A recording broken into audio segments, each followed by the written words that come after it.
Aave liquidates KelpDAO hackers rsETH and recovers 90% of bad debt. Aave has unwound the KelpDAO attackers' leveraged rsETH positions on Ethereum and Arbitrum, closing out collateral that was tied to the recent $71 million bad debt episode. Galaxy Digital's Thaddeus Pinakiewicz posted that the protocol is now roughly 10% short of full recovery, a sharp reversal from the worst-case framing that surrounded the incident a week ago. The liquidations matter because the hacker had used rsETH as collateral to borrow ETH and stablecoins. Until rsETH could be priced and unwound on-chain, the loan sat as bad debt that the Aave safety module would otherwise have to absorb. With the collateral now sold into the market, most of that exposure converts back into recoverable value. Liquidation bots clear the rsETH collateral. Aave governance moved quickly after the KelpDAO exploit, freezing rsETH markets and adjusting risk parameters so the hacker could not pile on more leverage. Liquidation bots then worked through the positions on both Ethereum and Arbitrum as price feeds normalized. The result, according to Pinakiewicz, is that recovered collateral covers about 90% of the original shortfall. The remaining 10% gap is the part the market is now watching. Aave can absorb it via its safety module, which was designed precisely for this scenario, or close the gap through a parallel legal track that is already in motion.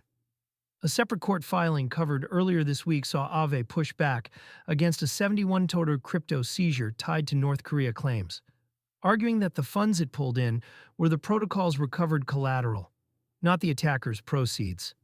A different outcome than the headline suggested a week ago. The dominant framing was that DPRK-linked actors had drained KelpDAO and dumped the borrow on Aave. The reality has been more orderly. Aave's risk parameters held, the freeze did its job, and on-chain liquidations executed without cascading into the broader DeFi market. ETH was at $333, down 1.3% over 24 hours as of May 7, 2026, with the Fear and Greed Index at a neutral 50, suggesting the market never fully priced in a worst-case Aave outcome. That contrasts with the still unresolved drift recovery plan, where users are waiting on a slower socialized loss process.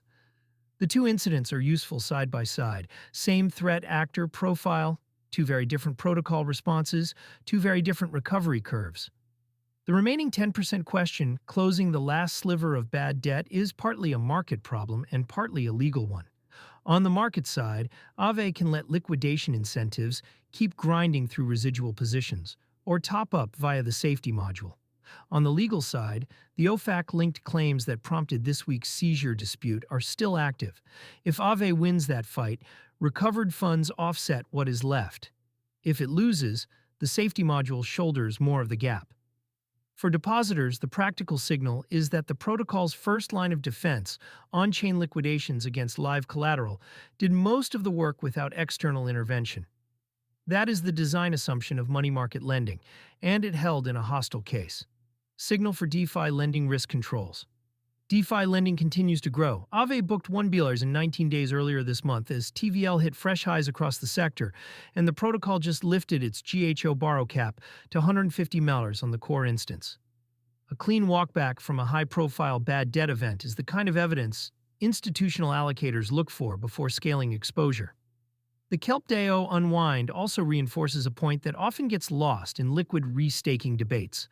A restaked asset is only as safe as the lending market that accepts it as collateral, and only as recoverable as the liquidation infrastructure underneath. Aave's parameters, Oracle feeds, and freeze authority were the difference between a 71 non-epitor loss and a $7 loss.